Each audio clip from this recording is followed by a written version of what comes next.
Allah dit dans Surat 10, Surat Yunus, verset 53, aux gens, ce qui vous est venu de votre Seigneur, c'est une exhortation, une guérison de ce qui est dans les poitrines, une guidance et une miséricorde en faveur des croyants. Ya ayyuhan nasu, qad ja'atkum maw'izatun min rabbikum, wa shifa'un lima fi as-sudur, wa hudan wa rahmatun lil mu'minin.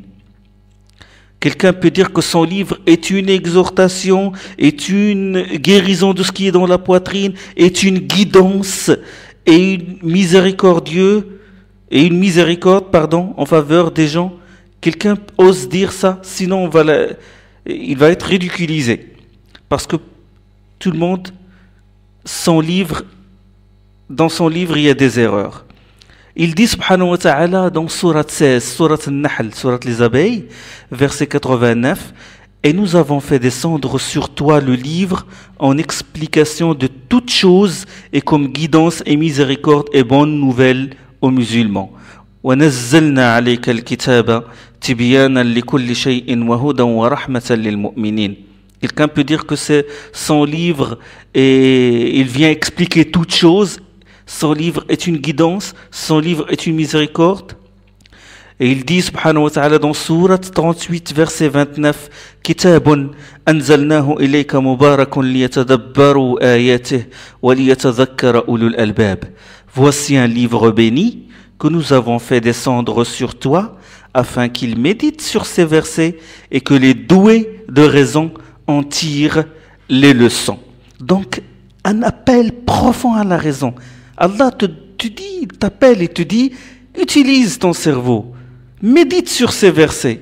Il dit dans une autre sourate les femmes, sourate 4, Afala yatadabbaruna al-Qur'an, que ne médite-t-il pas sur le Coran? Pourquoi il ne médite pas sur le Coran? وَلَوْ كَانَ مِنْ عِنْدِ غَيْرِ اللَّهِ لَوَجَدُوا فِيهِ اخْتِلَافًا كَثِيرًا. Et s'il venait de quelqu'un d'autre qu'Allah, ils y trouveraient sûrement maintes contradictions.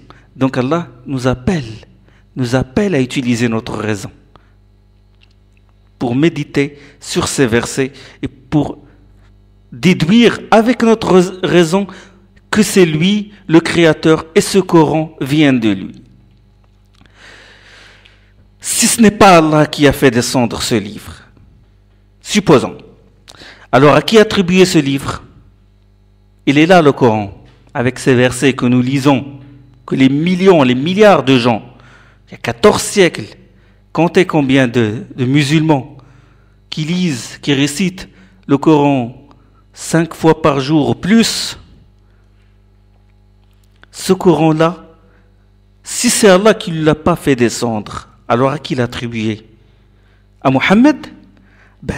Pour l'attribuer à Mohammed, il faut que Mohammed soit un grand écrivain. Mais Mohammed ne peut pas écrire ce livre. Et il ne peut pas écrire de livres parce que tout simplement c'est un non-lettré, ummi. Je dis non-lettré, je ne dis pas illettré pour éviter toute connotation négative. Parce qu'à l'époque du prophète sallallahu alayhi wa sallam, à l'époque de Mohammed sallallahu alayhi wa sallam, la transmission du savoir se fait oralement. Et donc, Mohammed ne sait pas lire et ne sait pas écrire. Et il lui dit, Allah subhanahu wa ta'ala, dans Surat Al-A'raf, la Surat 7, le verset 158, il dit, croyez en Allah et en son envoyé, le prophète non lettré. Et bien sûr, Allah nous demande, il nous ordonne dans tout le Coran de chercher le savoir, d'apprendre à lire, d'apprendre à écrire. Il le dit, mais sa sagesse veut que Mohammed, veut que son message soit révélé à un homme qui ne sait pas lire. Et Allah subhanahu wa ta'ala fait allusion à ça. Il dit la raison pour laquelle, bien sûr, Allah a missionné à ce monde un envoyé qui n'écrit pas et qui ne lit pas relève bien sûr de sa grande sagesse. Et s'il savait lire et écrire, certains pourraient douter de la véracité, de la véridicité de son message, de l'authenticité de son message. Ils vont dire, bon, c'est un écrivain, c'est un grand écrivain, il a sûrement écrit le Coran. Et Allah a fait allusion à ça, il a fait allusion à cela dans sa parole, dans la sourate 29, la sourate l'araignée, l'Ankabut, verset 48, verset 49. Il dit, وَمَا كُنْتَ تَتْلُو مِنْ قَبْلِهِ مِنْ كِتَابٍ وَلَا تَخُطُّهُ بِيَمِينِكَ. Avant ce livre-ci, tu ne récitais aucun livre et tu n'en écrivais aucun de ta main droite. Si tel avait été le cas, les dénégateurs en auraient conçu des doutes. Les dénégateurs auraient dit, bon, c'est un écrivain et il a sûrement écrit ce livre. Et la suite de ce verset-là, Allah subhanahu wa ta'ala dit, mais il est bel et bien composé de versets explicites, c'est-à-dire des versets venant de lui, venant d'Allah, ancrés dans la poitrine de ceux qui ont reçu la science, et seuls les iniques opposent un déni à nos versets.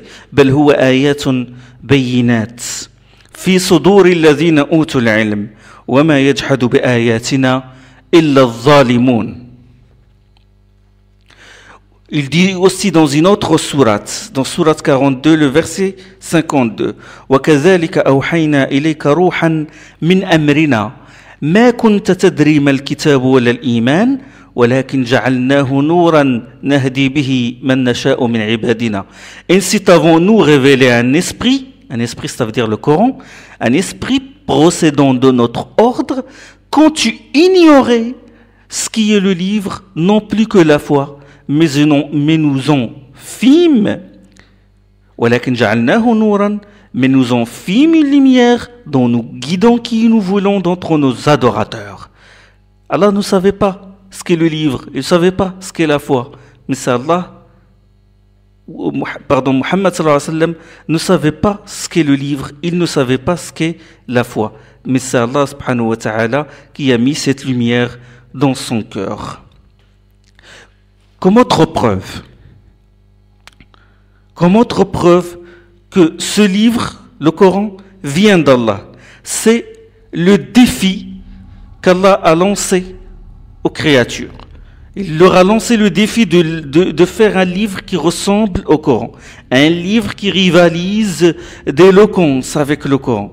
Et il le dit, subhanahu wa ta'ala, dans Surat al-Isra, Surat 17, le verset 88, il dit قُلْ لَإِنِ اجْتَمَعَتِ الْإِنسُ أو قُلْ لَإِنِ اجْتَمَعَتِ الْجِنُّ وَالْإِنسُ على أن يأتوا بمثل هذا القرآن لا يأتون بمثله ولو كان بعضهم لبعض ظهيرا. Dit, si les djinns et les hommes unissaient leurs efforts en vue de produire un Coran semblable à celui-ci, ils échoueraient dans leur tentative, même s'ils se soutenaient mutuellement. Défi lancé par Allah, 14 siècles plus tard, personne n'a relevé le défi. Personne n'a osé produire un livre comme le Coran. Quand ils n'ont pas pu relever le défi, Allah a lancé un autre défi. Il a dit, d'accord, vous ne pouvez pas produire un livre comme le Coran. Et Allah subhanahu wa ta'ala a fait des concessions. Il leur a lancé un autre défi. Cet autre défi se trouve dans la sourate 11, sourate Hud, les versets 13 et 14. Am yaquluna iftarah. Il dit Allah subhanahu wa ta'ala, ou bien disent-ils, il l'a inventé. Ou bien disent-ils, c'est un faux de lui. Am yaquluna iftarah. Qul, dit, il s'adresse au prophète Mohammed, dit, eh bien, amenez 10 sourates semblables à cela, pareillement inventées. Qul fa'tu bi'ashri suwarin mithlihi muftarayat. Dit, eh bien, amenez 10 sourates semblables à cela, pareillement inventées. وَادْعُوا مَنِ اسْتَطَعْتُم مِّن دُونِ اللَّهِ إِن كُنتُمْ صَادِقِينَ. Et hormis Allah, appelez qui vous voulez à votre aide si vous êtes véridique. وَادْعُوا مَنِ اسْتَطَعْتُم مِّن دُونِ اللَّهِ إِن كُنتُمْ صَادِقِينَ. Appelez Tout le monde, si vous êtes véridique, pour produire ne serait-ce que 10 sourates. فَإِن لَمْ يَسْتَجِيبُوا لَكُمْ فَاعْلَمُوا أَنَّمَا أُنزِلَ بِعِلْمِ اللَّهِ. Et comme ils ne peuvent s'exécuter, sachez que c'est par la science d'Allah qu'il est descendu. La ilaha illahu fa'hal antum muslimun. Nul n'est en droit d'être adoré que lui. Vous soumettez-vous donc à lui. Donc le défi a été lancé pour 10 sourates. Personne n'a relevé le défi. Et 14 siècles, jusqu'aujourd'hui, personne n'a relevé ce défi. Personne n'a pu produire ne serait-ce que 10 sourates.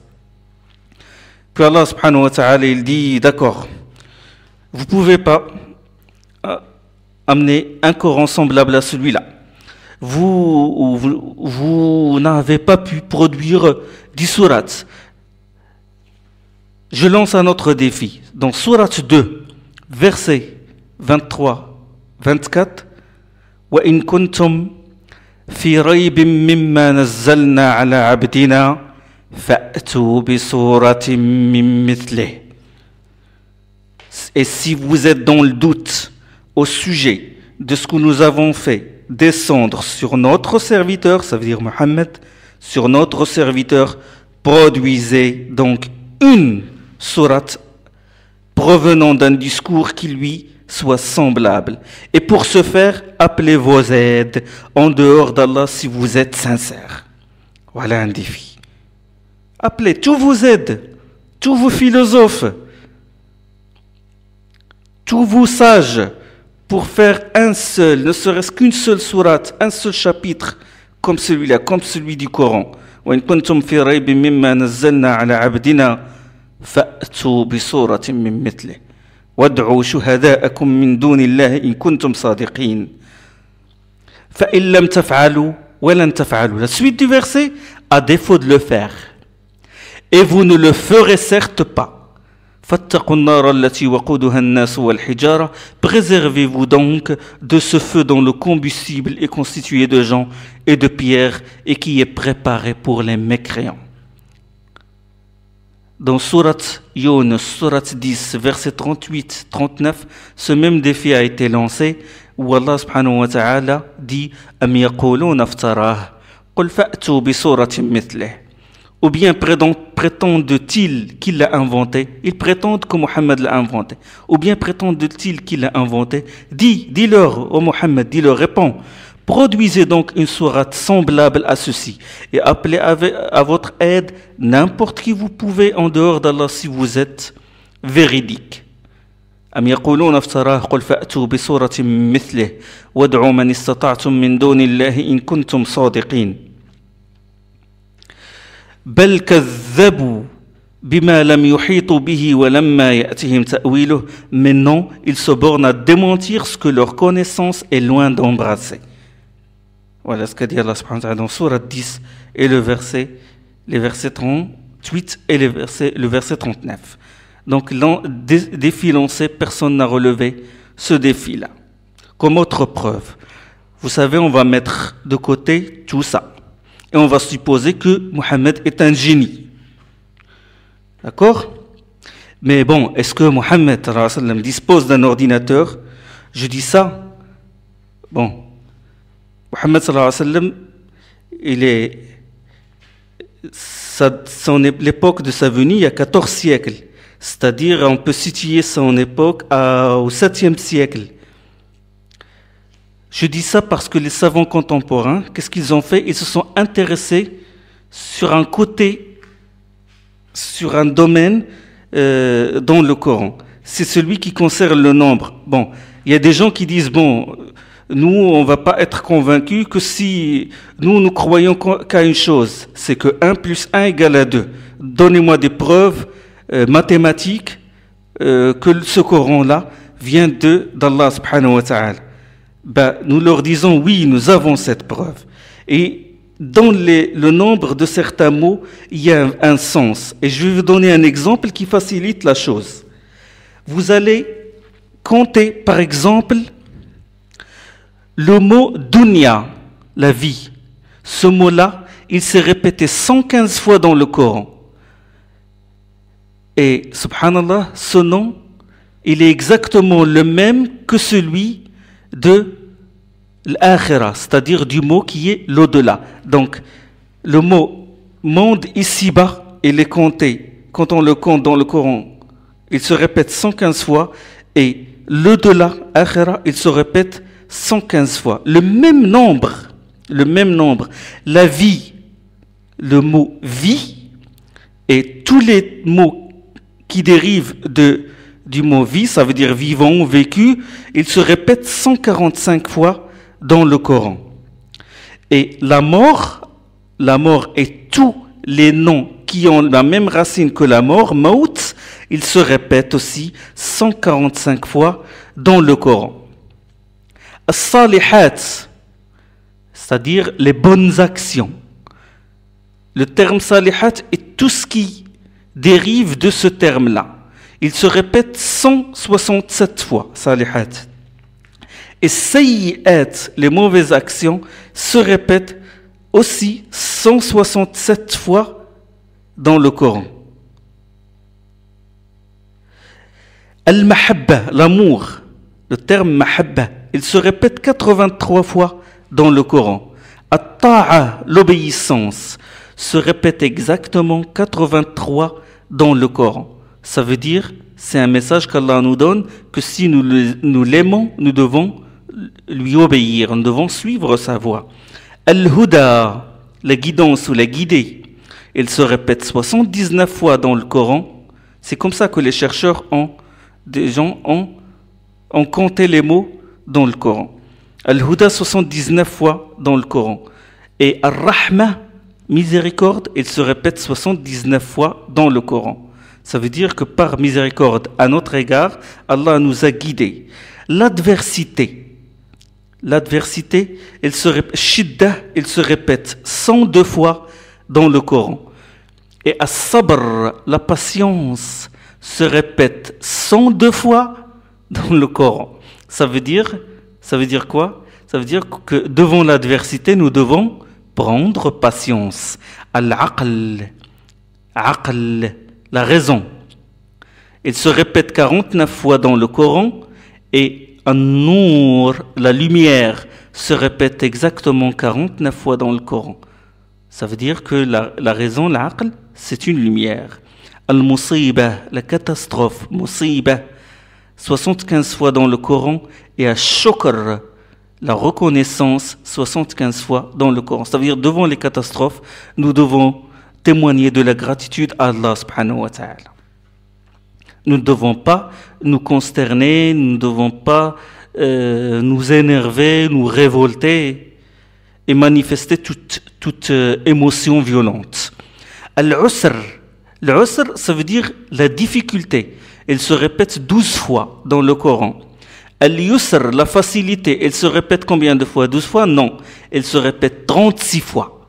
Ça veut dire que la facilité est 3 fois supérieure à la difficulté. Devant une difficulté, il y a toujours beaucoup de facilité. Et Allah nous veut la facilité et non pas la difficulté. Al-Jaza, la rétribution, ou la récompense, bonne ou mauvaise. Elle se répète 117 fois dans le Coran. Al-Maghfirah, le pardon, se répète 234 fois dans le Coran. Ça veut dire que le pardon est le double de la rétribution. C'est-à-dire que devant le jugement, ça veut dire qu'Allah, dans le jugement, est plus pardonneur et miséricordieux. Al-Fujjar, les pervers, se répète 3 fois. Al-Fujjar, 3 fois. Et Al-Abrar, les pieux, se répète 6 fois. Ça veut dire le double. Ash-Shahr, le mois. Devinez combien de fois se répète terme mois. Mois, M-O-I-S, le mois. Ben, il se répète 12 fois dans le Coran. Quel message veut Allah subhanahu wa ta'ala nous lancer? C'est que l'année est constituée de 12 mois. Et le terme yaoum, jour, il se répète 365 fois dans le Coran. Cela veut dire que l'année est constituée de 365 jours. Rajul, homme, comme ça, homme au singulier. Il se répète 24 fois dans le Coran.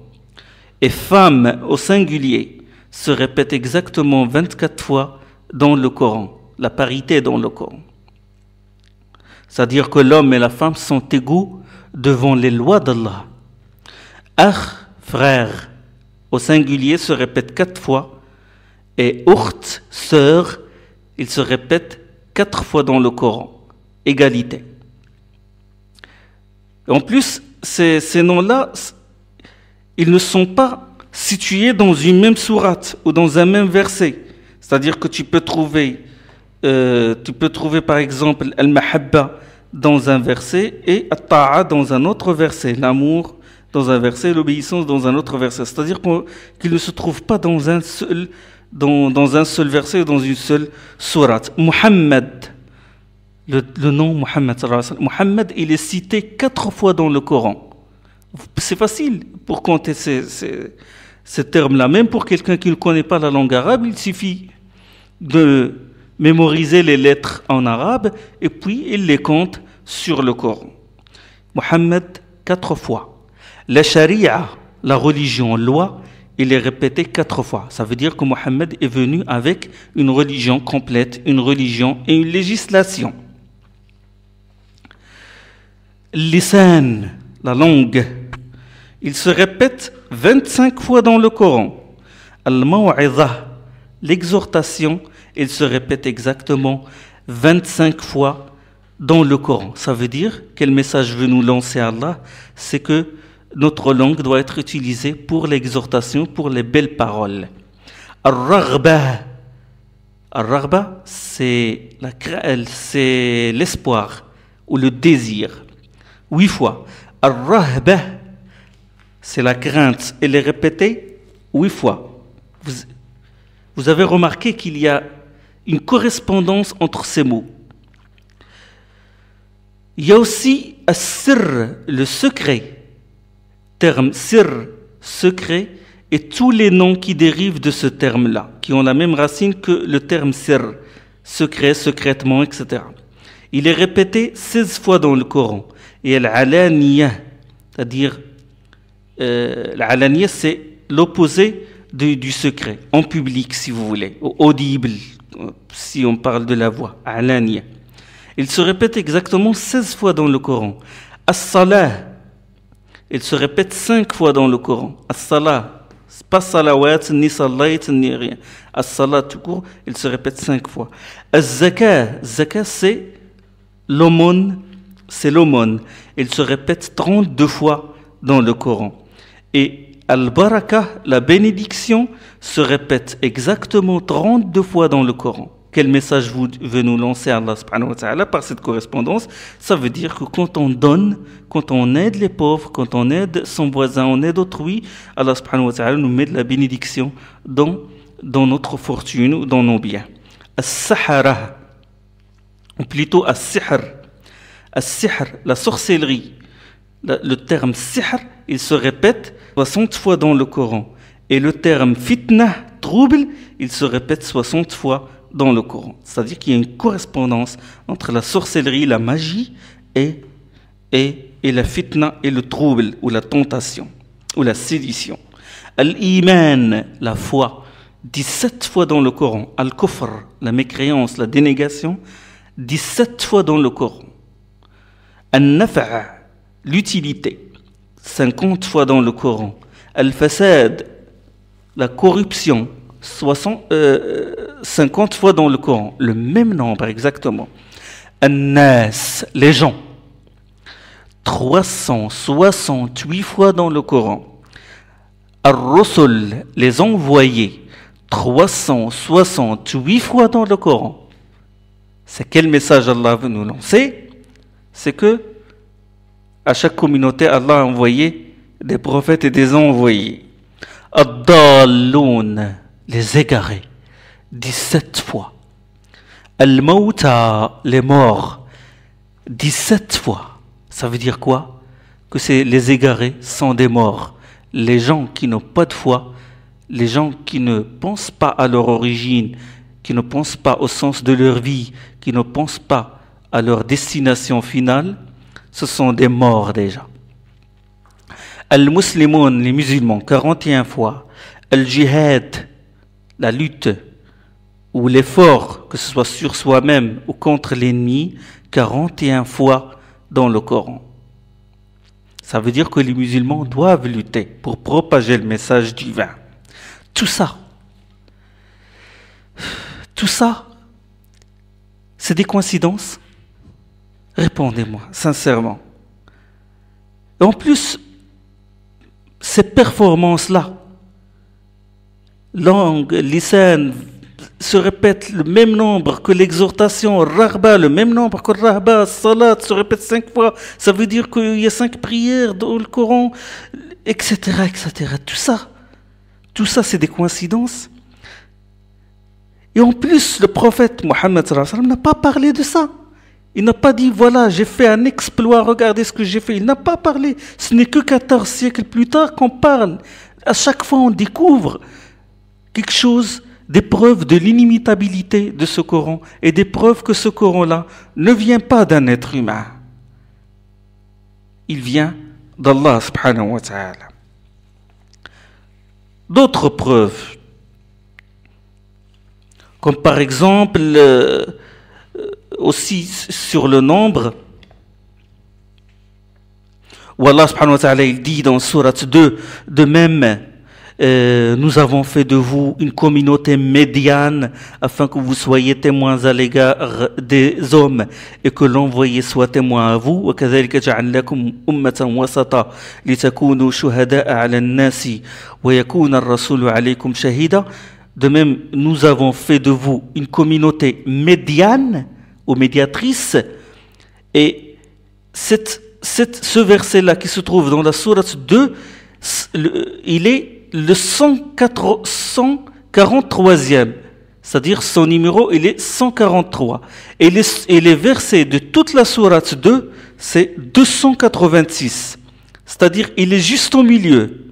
Ce verset-là, il est au milieu exactement de cette sourate, 143, dans 186 versets. Et Allah, il dit communauté médiane, c'est-à-dire au milieu. Allah, il dit par exemple à propos de Isa, de Jésus, Isa alayhi salam, il dit Inna mathala Isa inda Allah ka mathali Adam, khalaqahu min turab, thumma qala lahu kun fayakun. Dans Surat 3 et le verset 59, le cas de Jésus auprès d'Allah est comparable au cas d'Adam.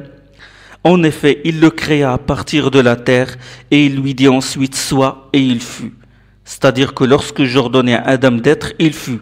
De même, lorsque je créais Jésus, je lui ordonnais d'être et il fut. Et vous savez combien de fois Jésus, fils de Marie, est cité dans le Coran? 25 fois. Et Adam, il est cité aussi dans le Coran 25 fois. Le même nombre de fois. Tout ça, c'est des coïncidences? Tout ça, c'est des coïncidences? Comme autre preuve,